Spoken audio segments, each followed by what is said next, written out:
আসসালামু আলাইকুম ওয়া রাহমাতুল্লাহি ওয়া বারাকাতুহু। Welcome back to another video, Rifat blog video.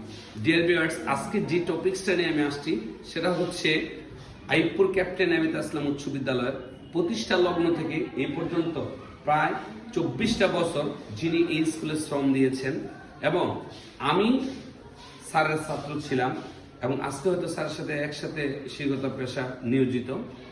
সেই স্কুলটিতে আমি স্যারের সাথে আজকে কথা বলবো যে আমাদের যে হিন্দু এবং মুসলমানের মধ্যে যে একটা ঐক্য, হ্যাঁ, আমরা কতটা ভালো আছি, হ্যাঁ, আজকের এই ভিডিওর মাধ্যমে আপনারা জানবেন।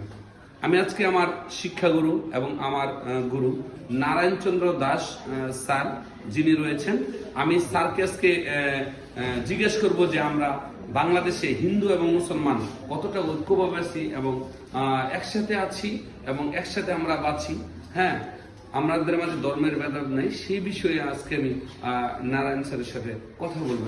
আপনারা দেখতে থাকুন। স্যারকে প্রথমে আমি যে কোশ্চেনটা করতে চাই সেটা হচ্ছে, স্যার, আমরা দীর্ঘ অনেক বছর যাবত আমার দাদারা যারা বাবার বয়স্ক ছিলেন এবং দাদার বয়স্ক ছিলেন তারা আপনাদের সাথে যুগ যুগ ধরে হিন্দু মুসলমান আমরা চলছি, বিশেষ করে ব্রাহ্মণবাড়িয়া বানসারমু থানাটিতে। তো এখানে স্যার আপনারা প্রকৃতপক্ষে সত্য কথা যেটা কেমন আছেন যদি জানাতেন, আমরা হিন্দু মুসলমানের সম্পর্ক বা আপনারা আমাদের সাথে কেমন করে আছেন সেটা যদি বলতেন।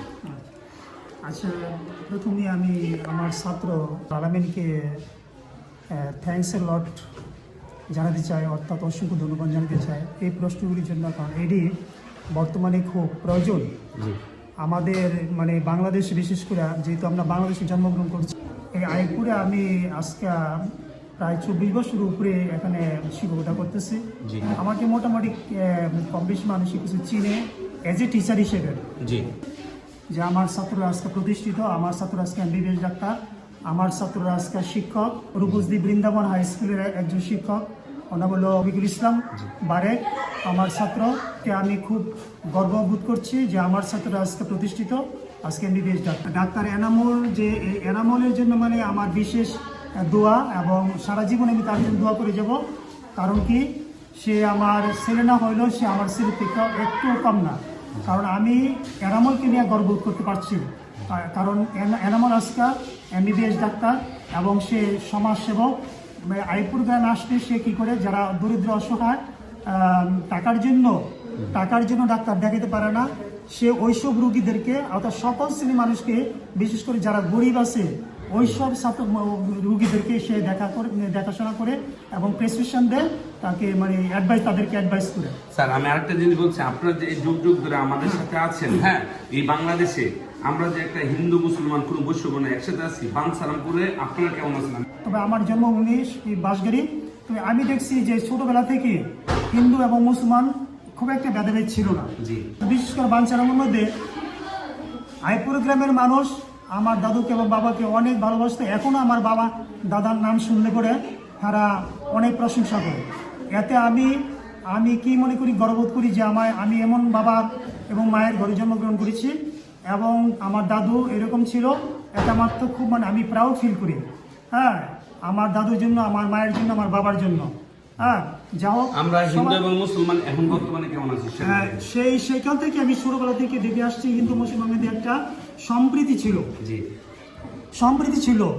মানে যার যার ধর্ম তারা করতো, আপনারা পালন করে আসছেন। মুসলমান কি করতো, আমাদের হিন্দু ধর্মের যে ধর্মীয় অনুষ্ঠানগুলি ছিল, পূজা পার্বণ, এতে তারা সহযোগিতা করতো এবং অনেক সময় আমরা দাওয়াত করলে বা নিমন্ত্রণ করলে তারা আমাদের বাড়িতে যাইতো। এখন করে কিনা, এখনো সেটা আছে না, এখনো সেটা আছে এবং আমাদেরকে অনেক বাড়িতে আমাদেরকে দাওয়াত করে, কিন্তু আমি অনেক দাওয়াতই রক্ষা করতে পারি না।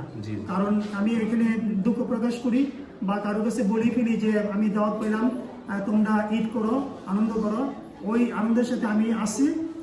আমি যদি না দিতে পারি তাইলে মনে করো তোমরা, হ্যাঁ, মানে বেরাজি হয়ে না বা দুঃখিত হয়ে না। অনেকে আপনার দৃষ্টিকোণ থেকে আপনার অনেকে জানেন। হ্যাঁ, আমি আরেকটা স্যার জানতে চাচ্ছি, বাংলাদেশের বর্তমানে প্রেক্ষাপটে ভারত এবং বাংলাদেশের সম্পর্ক আগেও তেমন ছিল না, মানে কি একটা সমস্যা চলছে, এই ব্যাপারে আপনি কি বলতে চান? ভারত বা প্লাস আমাদের দেশকে নিয়ে কি বলতে চান? আমরা সবসময় সবকিছুতেই এই ব্যাপারটা নিয়ে কি বলতে চান? এখন আমি সমস্ত বাংলাদেশ তথা ভারত তথা বিশ্বে আমি বলবো যে হিন্দু মুসলমান বৌদ্ধ খ্রিস্টান এইগুলি ভেদাভেদ করা উচিত না। জি। কারণ আমরা একজন সৃষ্টিকর্তা, মানে সৃষ্টি, জি। আমরা আমাদের পরিচয় আমরা মানুষ। জি। হ্যাঁ, আমি জানি এজ এ শিক্ষক হিসেবে যে সবার উপর মানুষের তো তার উপর নেই। সুতরাং মানবতা হলো আমাদের ধর্ম এবং সত্য হলো আমাদের ধর্ম, ন্যায় হলো আমাদের ধর্ম। জি, জি। হ্যাঁ, কেউ যদি মিথ্যা বলে, শ্রবণা করেন, মিথ্যা বলে বা গর্ব করে, সেটা আমি ঘৃণা করি। অহংকার আমি ঘৃণা করি। তো এই আমাদের যে হিন্দু মুসলমান বৌদ্ধ খ্রিস্টান, এর মধ্যে সমৃদ্ধি থাকা উচিত। জি। একে অপরকে ভালোবাসবে, মানুষ মানুষকে ভালোবাসবে। কোনো মানুষ যদি অন্য একটা মানুষকে মনে আঘাত দেয়, তাহলে সৃষ্টিকর্তা সেখানে আঘাত পান। তো সৃষ্টিকর্তা সবার জন্য সমান। তো আমি মনে করি না যে একটা মানুষকে মনে আঘাত দিয়ে একটা মানুষ কি করলো, সুখ ভোগ করলো, এটা তার সুখ হবে না। আজকে আমি যদি কাউকে আমার আচরণে যদি মনে কষ্ট পায়, তাহলে আমাকেও প্রস্তুত থাকতে হবে যে তার আচরণে আমি আবার একদিন কষ্ট পাবো। সুতরাং হিন্দু মুসলমান বৌদ্ধ খ্রিস্টান এইসব ভেদাভেদ মানে ভুলে গিয়ে আমরা সকলে মানুষ, মানবতা হোক আমাদের ধর্ম, কে হিন্দু কে মুসলমান এটা আমার পরিচয় না। আমি সর্বোপরি সমস্ত বিশ্বে, ভারত এবং বিশেষ করে বাংলাদেশের মানুষকে বলবো যে সকল ভেদাভেদ ভুলে আমরা পূর্বের ন্যায় আমরা আজ থেকে 50 বছর 100 বছর আগে মানুষ যে ধরনের জীবনযাপন করতো, ওই রকম জীবনযাপন আমরা করবো। হিন্দু মুসলমান ভেদাভেদ আমরা ভুলে যাব। আমাদেরকে অনেকেই যুগ যুগ ধরে শাসন করতে চায়, যেমন ভারতও করতে চায়। এই ব্যাপারে কি বলবেন? যদি ভারতের একটা বড় দেশ বিদেশে আমাদের ছোট দেশ শাসন করতে চাবে, এটা কি আপনারা কোন দিক দিয়ে দেখবেন? না, ভারতে কেন শাসন করতে চায়? ভারত একটা আলাদা রাষ্ট্র, আমাদের প্রতিবেশী রাষ্ট্র। অথচ তারা ধনী বা তাদের আয়তন অনেক বেশি। আমাদের বাংলাদেশে প্রায় 24টা রাষ্ট্রের সমান ভারতের আয়তন। সুতরাং তারা আমাদের উপর ইয়ে করবে কেন? আমাদের উপর তারা মানে প্রভাব খাটাবে কেন? আমাদের উপর প্রভাব খাটানোর অধিকার তাদের নেই। আমাদেরও স্বাধীনতা আছে বাংলাদেশের, আমাদের সংবিধান আছে, আমাদের দেশ আমাদের মতো করে চলবে। ভারত তাদের মতো করে চলবে। সুতরাং আমাদের প্রতিবেশী হিসেবে ভারতের সাথে আমাদের বন্ধুত্ব সব সম্পর্ক থাকা উচিত। এবং যদিও আজকে মানে এটা সম্পর্কটা একটু ঘোলাটে হয়ে গেছে, কোনো না কোনো কারণে বা একটা অভ্যুত্থানের মধ্য দিয়ে, আমি মনে করি যে এই পরিস্থিতিটা সবাই ভেদাভেদ ভুলে গিয়ে ভারত এবং বাংলাদেশের মধ্যে বন্ধুত্বপূর্ণ সম্পর্ক পুনঃস্থাপন হওয়ার জন্য আমি সবাইকে কি বলবো, আমি একটা নগণ্য শিক্ষক হিসেবে আমি সবাইকে আহ্বান জানাবো, ভারতকে এবং বাংলাদেশকে, যেন আমরা পূর্ব ব্যবস্থা শান্তিপূর্ণভাবে আমরা কি করতে পারি, বসবাস করতে পারি।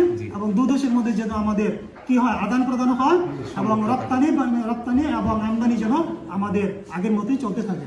জি, আসলে সবকিছু মিলে অনেকটা ভালো লাগছে। আমার শিক্ষাগুরু নারায়ণ চন্দ্র দাস স্যার আজকে যে কথাগুলো বলছেন, আমরা বাংলাদেশ হিন্দু মুসলমান খ্রিস্টান বৌদ্ধ যারা রয়েছে একসাথে থাকবো। স্যারের কথা, মানবতার জয় হোক এবং সবাই ঐক্যবদ্ধ করে থাকবো, এটা হচ্ছে আমাদের কথা। এবং ভারত অনেক বড় রাষ্ট্র হতে পারে, কিন্তু আমরা আমাদের সার্বভৌমত্ব রক্ষার ক্ষেত্রে কোনো ছাড় নয়, ঠিক আছে? এবং ভারত নিজস্ব গতিতে চলবে, দিল্লি তার নিজস্ব গতিতে চলবে, আমরা বাংলাদেশ আমরা গতিতে চলবো। আমরাও স্বাধীন, আমরা একটা স্বাধীন রাষ্ট্র, আমরা স্বাধীনভাবে বাঁচতে চাই, স্বাধীনভাবে কথা বলতে চাই। আর পাশাপাশি রাষ্ট্র হিসেবে ভারত বা অন্যান্য রাষ্ট্র যারা আছেন, অবশ্যই আমরা বন্ধুত্বপূর্ণ সম্পর্ক একটা থাকবে। সবকিছু মিলে আমরা যেন সুন্দর সমৃদ্ধি একটি দেশ যেন চলছে, সামনের দিকে এগিয়ে যাবে, সারা বিশ্বের বুকে মাথা তুলে দাঁড়াবে। আমাদের এই অর্থাৎ লাল সবুজের পতাকা, এই বাংলাদেশটি, ঠিক আছে, বিশ্বের বুকে একবারে জাগরিত হয়ে চলবে। অর্থাৎ সারা বিশ্বের মানুষ চিনবে বাংলাদেশ নামক সেই ছোট্ট রাষ্ট্রটি, ঠিক আছে, যেটা আমরা একটি স্বাধীন রাষ্ট্র। তো আমরা সবাই হিন্দু বৌদ্ধ খ্রিস্টান মুসলিম মিলে আমরা ঐক্যবদ্ধভাবে বেঁচে থাকবো যতদিন বাঁচি, ইনশাআল্লাহ।